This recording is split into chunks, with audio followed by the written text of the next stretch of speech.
cosas que nos pasan todos los días, pero no siempre sabemos cómo explicarlas.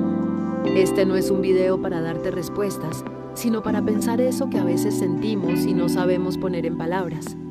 Es solo una forma de mirar lo que nos pasa, entre muchas otras posibles. Bienvenidos a Laura está online. Introducción. A veces cumplir años se siente menos como una celebración y más como un examen para el que nadie nos dio el temario. No es el paso del tiempo lo que nos angustia, sino lo que ese tiempo parece exigirnos.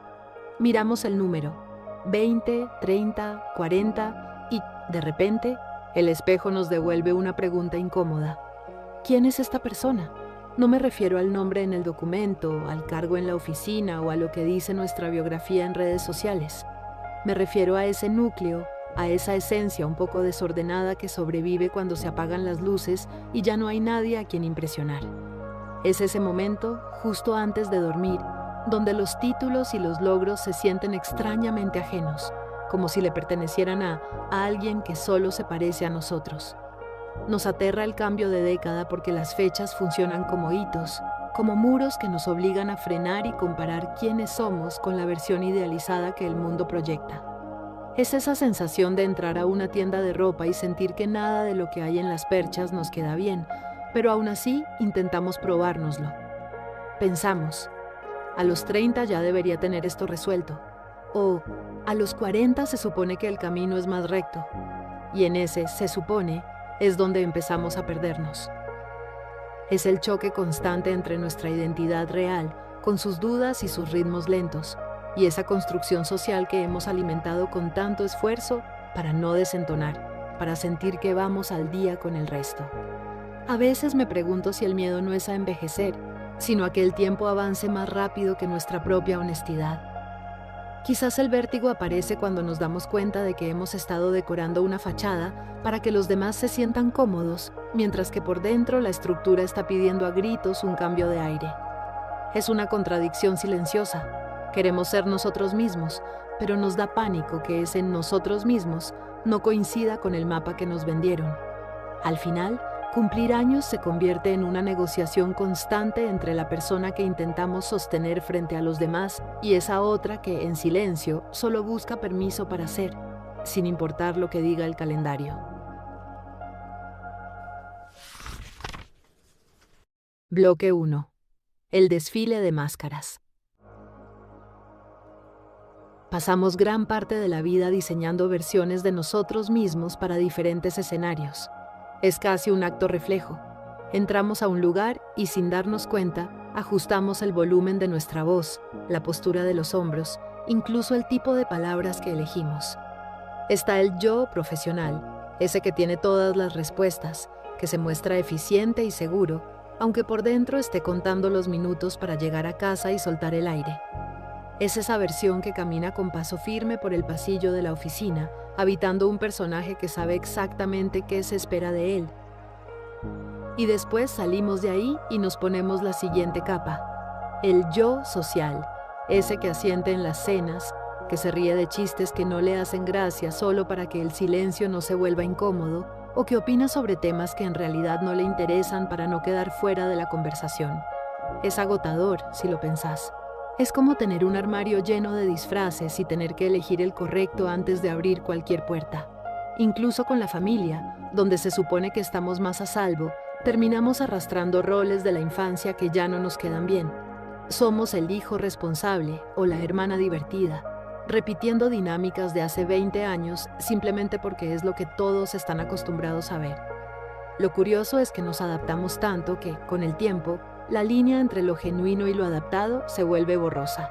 Ya no sabes si ese comentario que hiciste fue porque lo sentís de verdad o porque sabías que era lo que ese grupo quería escuchar. No es que estemos mintiendo de forma consciente, ni que seamos personas falsas, es algo mucho más sutil. Hemos aprendido que para sobrevivir, para que nos quieran, para que nos respeten, hay que ser maleables. Aprendimos que ser uno mismo, así, sin filtros, es un riesgo que no siempre estamos dispuestos a correr. Pero en esa maleabilidad constante, en ese esfuerzo por encajar en moldes que nosotros no diseñamos, terminamos perdiendo el rastro de nuestra propia voz. Es como si después de estar todo el día actuando, cuando por fin llegamos a casa y nos quedamos solos, el silencio fuera demasiado ruidoso. Porque en ese vacío, cuando ya no hay nadie a quien complacer ni un rol que cumplir, nos damos cuenta de que hace mucho tiempo que no nos preguntamos qué es lo que nosotros realmente queremos decir, sin el guión de los demás. Bloque 2. La anatomía del miedo. ¿Por qué cambiamos según el contexto? Si rascamos un poco la superficie de esas máscaras que usamos, lo que encontramos debajo no es maldad ni falsedad, sino un miedo primitivo a la exclusión. Es ese escalofrío que sentíamos en el recreo cuando éramos chicos y que de adultos simplemente se mudó a las reuniones de consorcio, a los grupos de WhatsApp o a las cenas de exalumnos. Nos adaptamos por pertenencia, porque el ser humano no sabe muy bien qué hacer con la soledad que nace de ser rechazado por ser diferente. Nos da pánico que, si un día decidimos dejar de sostener la versión que los demás esperan de nosotros, el vacío que quede sea demasiado grande para llenarlo. Pénsalo en algo tan simple como una reunión de trabajo donde todos parecen estar de acuerdo en algo que a vos te hace ruido. Sentís el impulso de hablar, de decir, yo no lo veo así. Pero en un segundo, tu cerebro calcula el costo, la mirada de reproche, el silencio incómodo, el riesgo de dejar de ser parte del engranaje. Entonces, te callás o asentís. Y en ese pequeño gesto, le acabas de entregar un pedazo de tu identidad al miedo. Es una transacción silenciosa que hacemos a diario. Entregamos autenticidad a cambio de una seguridad que, a la larga, se siente bastante frágil. Ahí es donde aparece la vergüenza, esa sensación de no ser suficiente según el estándar de la década que estamos transitando. Si tenés 30, sentís que deberías tener una estabilidad que no tenés. Si tenés 40, sentís que deberías haber alcanzado una sabiduría que todavía te es esquiva. Esa presión nos empuja a actuar, a sobreactuar incluso, para demostrar que estamos bien, que llegamos a la meta a tiempo. Nos convertimos en los directores de una obra de teatro donde nosotros mismos somos el único espectador que sabe que todo es escenografía. Pero el verdadero terror no es el número que marca el calendario. El miedo no es a las arrugas ni a que cambie el metabolismo. El miedo real es a que el tiempo siga pasando, que las hojas del calendario sigan cayendo y que nosotros sigamos siendo extraños para nosotros mismos. Nos aterra mirar atrás y darnos cuenta de que pasamos décadas decorando una casa en la que nunca nos animamos a vivir, atrapados en una identidad que construimos meticulosamente para otros, mientras que nuestra verdadera forma quedó guardada en una caja, esperando un permiso que nunca nos atrevimos a darnos. Al final, el miedo es descubrir que por intentar encajar en todas partes, terminamos por no pertenecer a ningún lado, ni siquiera a nuestra propia vida.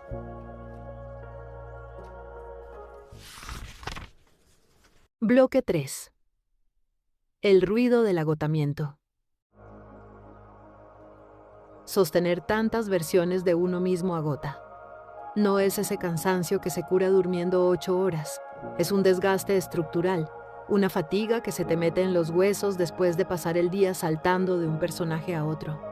Hay un cansancio silencioso que aparece cuando cerrás la puerta de tu casa, tirás las llaves sobre la mesa y te quedas ahí, un minuto en silencio, sintiendo que la energía se te escurrió por las grietas de todas esas versiones que tuviste que proyectar. Es una desconexión extraña, que se siente como caminar por una casa donde los muebles no te pertenecen, donde todo está en su lugar pero nada te resulta familiar. Pensalo en esas situaciones mínimas. Cuando volvés de una cena donde fuiste el alma de la fiesta, pero al llegar a tu cuarto sentís un vacío enorme, como si hubieras estado actuando en una obra que no elegiste, o cuando en el trabajo te felicitan por una seguridad que vos sabés que fue puro maquillaje. Ahí es cuando aparece la sensación de impostor, ese susurro que te dice que en cualquier momento alguien se va a dar cuenta de que no sos eso que vendés. Empezás a dudar de si alguna vez fuiste realmente auténtico o si simplemente te convertiste en una suma de reacciones inteligentes a lo que los demás esperaban de vos. Es la duda de si queda algo sólido debajo de todas esas capas de adaptación. Ese ruido mental es constante y a veces se vuelve ensordecedor. Es la crisis de identidad que te agarra desprevenido un martes a la tarde y lo peor es que tenemos la fantasía de que se resuelve con cambios externos. Pensamos, si cambio de trabajo voy a ser yo mismo, o si me mudo de ciudad voy a resetear mi identidad. Pero el conflicto no está en el mapa, está adentro. Podés cambiar de escenario 1000 veces, pero si te llevas el mismo vestuario, el resultado va a ser el mismo. El problema no es el entorno, es el roce interno. Es el ruido de nuestras propias contradicciones chocando entre sí. Esa parte tuya que quiere ser libre y honesta, chocando contra esa otra que tiene pánico al juicio ajeno. Es el cansancio de estar siempre alerta, chequeando si la versión que estás mostrando en este momento es la correcta para no desentonar. Al final, ese agotamiento es una señal, un aviso de que el sistema está colapsando porque ya no puede sostener la ficción. Es el momento en que el cuerpo y la mente te dicen que no puedes seguir siendo un extraño en tu propia piel, que el costo de encajar fuera es, muchas veces, romperse por dentro.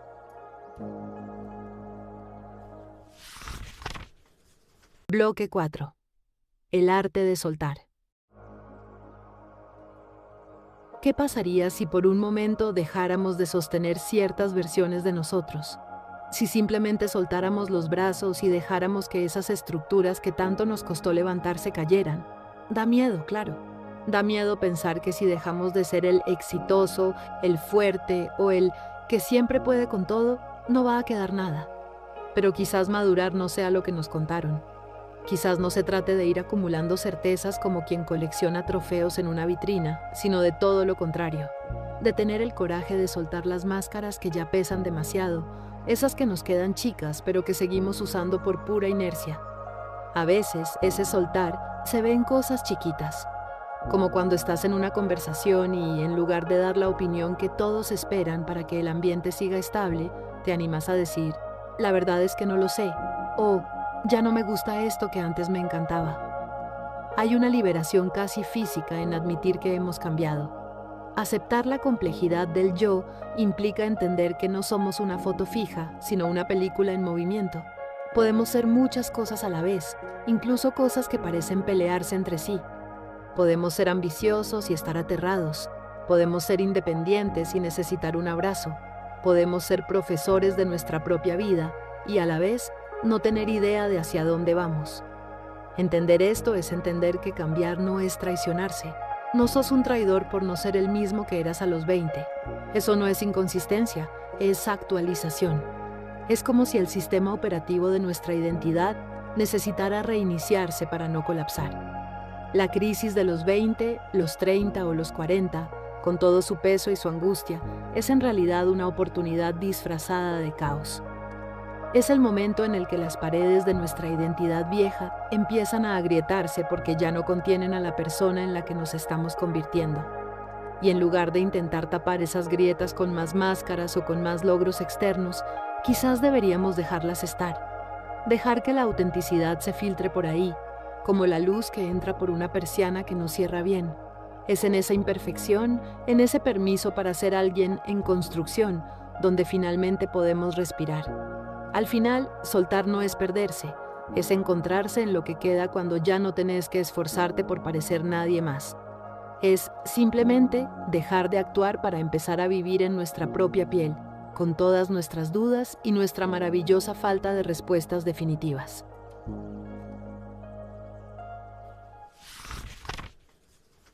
Cierre. Llegar a este punto no significa que el miedo desaparezca por completo o que de repente tengamos todas las respuestas. Al contrario, quizás la verdadera madurez sea aprender a convivir con esa incertidumbre sin que nos paralice.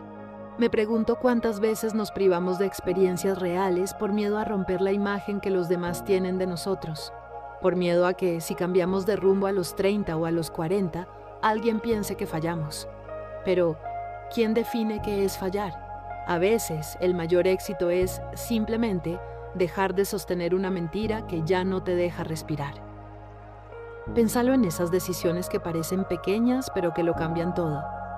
Como cuando decidís dejar ese hobby que ya no te apasiona, aunque todos te reconozcan por eso, o cuando te permitís decir que estás cansado en lugar de inventar una excusa heroica. Es en esos momentos donde recuperas el mando. Profundizar en quiénes somos requiere una honestidad brutal, de esas que duelen un poquito al principio pero que después te dejan el cuerpo liviano. Es entender que no le debemos a nadie la versión de nosotros que conocieron hace 5 años. Tenemos derecho a evolucionar, a arrepentirnos y a volver a empezar las veces que haga falta, sin que el número del calendario se sienta como una sentencia. Al final, este viaje de las décadas no se trata de llegar a un destino donde todo esté resuelto y seamos versiones perfectas de nosotros mismos. Se trata de habitar el proceso, de aceptar que somos seres contradictorios, que un día podemos sentir que nos llevamos el mundo por delante y al siguiente no saber qué hacer con nuestra propia existencia. Y eso está bien, es parte de la textura de estar vivos. No somos una meta, somos el camino, con todas sus curvas y sus baches. Si logramos mirar esas crisis no como finales, sino como invitaciones a ser un poco más honestos, entonces el peso de los números empieza a disolverse. No necesitamos permiso de nadie para dejar de actuar. El único permiso que realmente importa es el que nos damos nosotros mismos frente al espejo, en silencio, reconociendo que detrás de todas las máscaras siempre hubo alguien que solo quería ser visto tal cual es. Si algo de esto te resonó, entonces ya valió la pena. Nos vemos en el próximo video.